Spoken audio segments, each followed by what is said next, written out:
নমস্কার বন্ধুরা, অন্যান্য দিনের মতো আবারও রেসিপি নিয়ে চলে এসেছি। আজ আমি তোমাদের বাড়িতেই খুব সহজে কিভাবে মোমো বানাবে সেই রেসিপিটাই নিয়ে চলে এসেছি। দেখো, তার জন্য আমি প্রথমেই একটা চপারের মধ্যে কিছুটা পেঁয়াজ, রসুন ও কাঁচা লঙ্কা দিয়ে আমি ভালোভাবে চপড করে নেব। দেখো, একদম ফাইন চপড করে নিয়েছি। এটা ভীষণ সহজে বানাবো আজকে মোমোটা। দেখো, এভাবে দিয়ে আমি আগের থেকেই চিকেনটাকে আমি মিক্সিতে ভালোভাবে একদম মিহিভাবে পেস্ট করে রেখেছিলাম। এবার ওই মাংসটার মধ্যে পেঁয়াজ, রসুন ও লঙ্কা দিয়ে দিলাম। ওপর থেকে কিছুটা বাটার, কিছু পরিমাণ মতো লবণ ও আমি গোলমরিচ দিয়ে ভালোভাবে মাংসটার সাথে মিশিয়ে নেব। আজ তোমাদেরকে ভীষণ সহজভাবে আমি একটা মোমোর রেসিপি দেখাবো। তোমরা 10 মিনিটেই প্রায় 50 থেকে 60-70টা মতো তোমরা মোমো বানাতে পারবে এভাবে রেসিপিটা ফলো করে। দেখো, আমি মাংসটাকে ম্যারিনেট করে রেখে দিয়েছি। এবার একটা প্লেটের মধ্যে কিছুটা পরিমাণ ময়দা নিয়ে নিলাম। এতে তোমাদের ময়দা মাখার ঝামেলা থাকবে না এবং অল্প সময়ে মোমোটা রেডি হয়ে যাবে।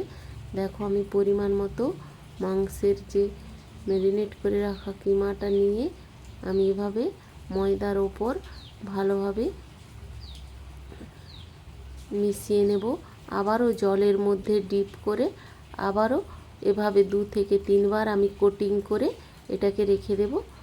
দেখো, এটা খুবই অল্প সময়ে তোমরা চাইলে অনেকগুলো মোমো বানাতে পারবে এবং আমরা যারা মোমোর ডিজাইনটা ঠিকঠাক মতো পারি না তাদের জন্য এটা ভীষণ ভালো একটা প্রসেস মোমো বানানোর। দেখো, এভাবে খুব দ্রুত মোমো বানানো যায়।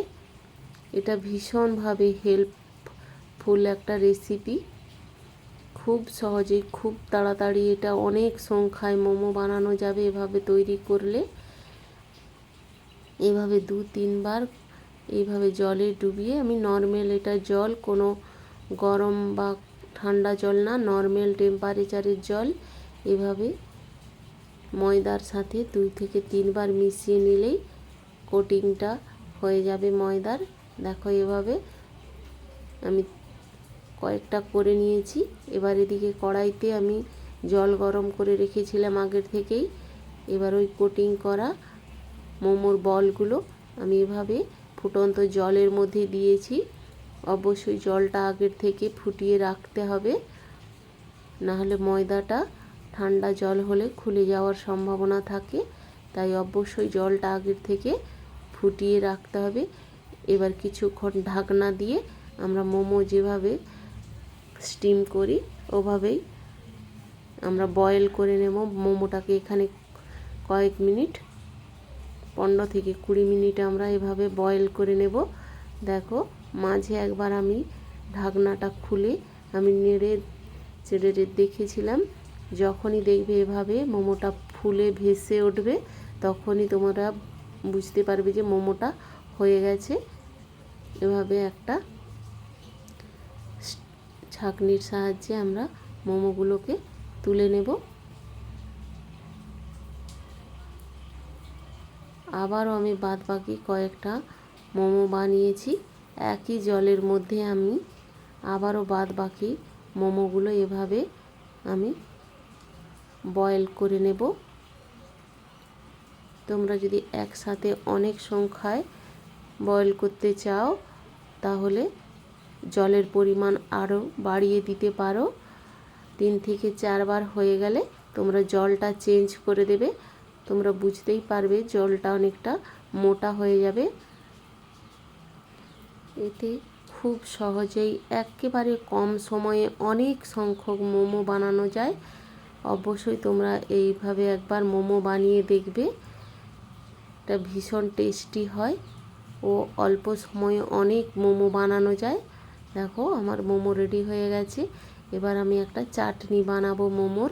তার জন্য আমি কয়েকটা টমেটো নিয়ে নিয়েছি, ধনে পাতা নিয়ে নিয়েছি ও কিছু গোটা রসুন দিয়ে এবার পরিমাণ মতো লবণ ও শুকনো লঙ্কা দিয়ে আমি ওটাকে কিছুক্ষণ ফুটিয়ে ওটাকে ঠান্ডা করে আমি একটা পেস্ট বানিয়ে নেব।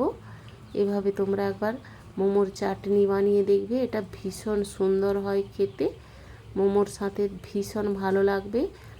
এবার দেখো আমি যে জলটাতে আমি সেদ্ধ করেছিলাম ওই জলটাও আমি দিয়ে দিলাম।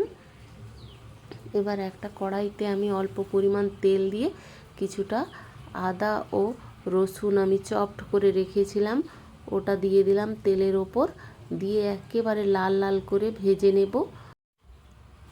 ভাজা হয়ে গেলে আদা ও রসুনটা আমি আগের থেকে যে টমেটো আর লঙ্কা রসুন আর ধনেপাতাটা পেস্ট করে রেখেছিলাম ওটা দিয়ে দিলাম।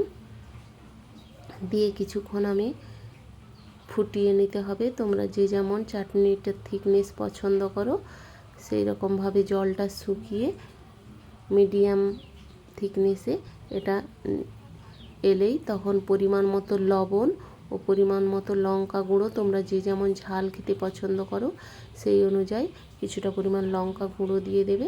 অবশ্যই তোমরা লেবু রসটা দেওয়ার চেষ্টা করবে, তাহলেই এই টক ভাবটা এলেই এই চাটনির স্বাদটা ভালো হবে। লেবু না থাকলে তোমরা লেবুর পরিবর্তে ভিনিগারও ব্যবহার করতে পারো। ভিডিওটা ভালো লাগলে লাইক কমেন্ট শেয়ার করবে, অবশ্যই ফলো করবে। শেষ পর্যন্ত দেখার জন্য অসংখ্য ধন্যবাদ। সবাই ভালো থাকবে।